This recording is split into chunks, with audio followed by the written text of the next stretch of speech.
of Castleblaney in County Monaghan. And this wonderful setting is absolutely appropriate. Loch Mucknow, just on the edge of the town, because this evening all our stories centre on projects aimed at helping to preserve the environment. And we start here in Castleblaney with a local company called Shabra. Their story of success is quite extraordinary. They're the only company in the country in the business of reprocessing waste plastic, and they draw the raw material from every county. The story begins in 1985, and well, they've gone from small beginnings to become a company of absolutely national importance. The whole thing is based on a management partnership which links Ireland and Africa. Rita Shah was born in India and raised in Africa, and Oliver Brady is from Monaghan. He's the design genius behind the plant and a lover of the sport of kings. Rowan Hand has the story.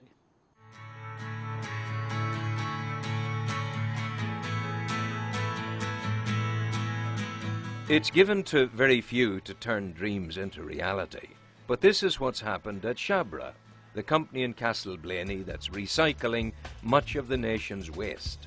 And it's happening through the business togetherness of the Indian lady, Rita Shah, and the Ballybay Irishman, Oliver Brady.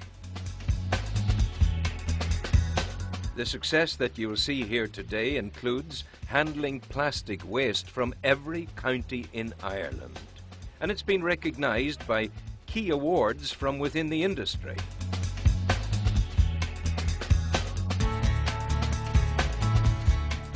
But how come an Indian lady who came to Ireland through Africa is recycling in Castleblaney?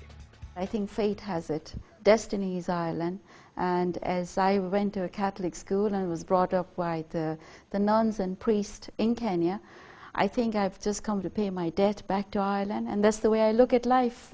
Well, you're taking Ireland forward into the millennium of ecological perfection. Yes, absolutely, and I think it's very much needed, because whatever you throw out in plastics, you know it's always recoverable. And in our company, we were always looking for waste which we imported from another country. And we thought, well, Ireland has so much waste, why don't we recycle and generate our own recycled material where we can close the loop by making the bags. So I think recycling is a very important issue, and I think everybody is now taking it very seriously, and we can only go forward with it. We may have grown to believe that our recycling more often than not goes to landfill, with a degradation time in the earth of 500 years and more. But that's not for Shabra. There came a day in 1995 where we were looking for the next ounce of a recycled material. And here we are now. We've got tons and tons of materials coming every day.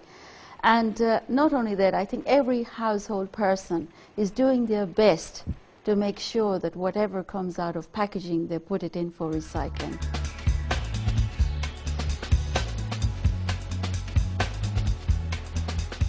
That's the beauty of the whole process, that we do everything here on site. We're definitely unique in Ireland and throughout Europe, and the wash plant that we have and the end product that we're fit to produce. Do you see bottles around the place and you automatically lift them and bring them to recycle? Of course you do, and even it doesn't matter if it's only at the park with the kids. You're inclined to gather up whatever waste bottles there is. There's one or two extra there, you don't mind taking it, because you know that when you bring it back it's going to end up into a garment or put into some product, whether it's a pamper or maybe a pullover or something, to see that it's going to be used. Soon I can see it being trashed about in a landfill.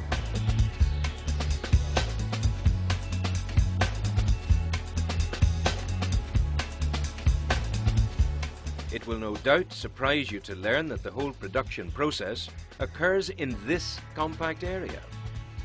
And it was the Monaghan man, Oliver Brady, Rita Shah's business partner and Shabra managing director, who designed all of this.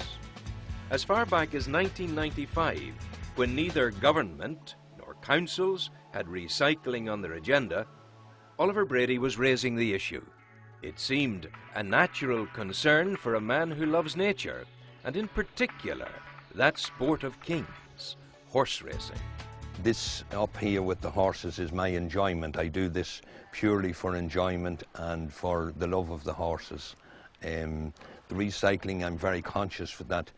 Ireland need to do a lot of recycling, and back in '95, before the government and the county councils started to make it law, I was already recycling, so it left me that when the laws came in, I was 1 or 2 steps ahead of everybody else. With every product that you manufacture, there's always a byproduct that comes off it. The byproduct I have, I use it for the gallops. As you can see, the gallops done with the byproduct, and I sell it on to other equestrian fields as well, and which means there is no loss of anything. This is chopped plastic. Yeah, just chopped plastics for to do it.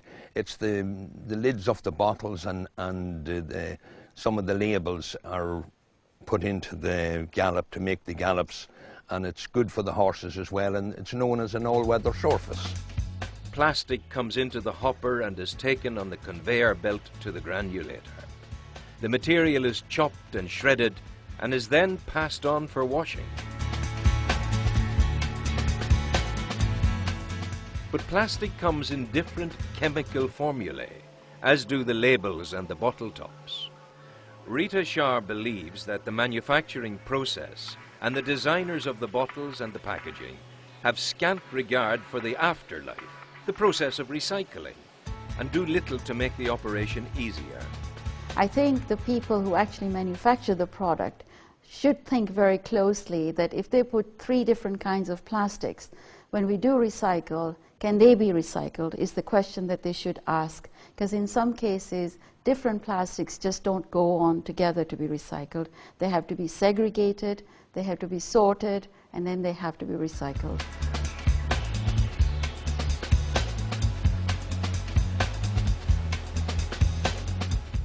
Here, another process creates the pellets that will eventually be melted and made into the black plastic for the bags.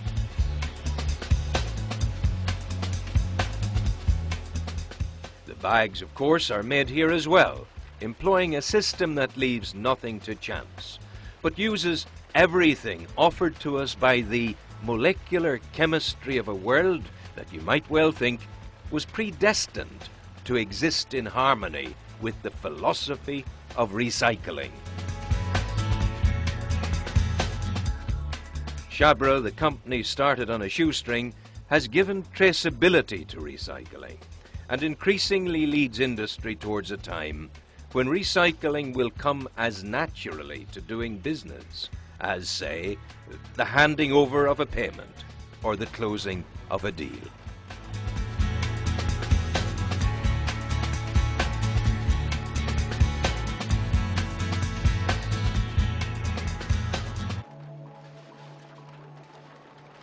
Blazing a trail for 20 years.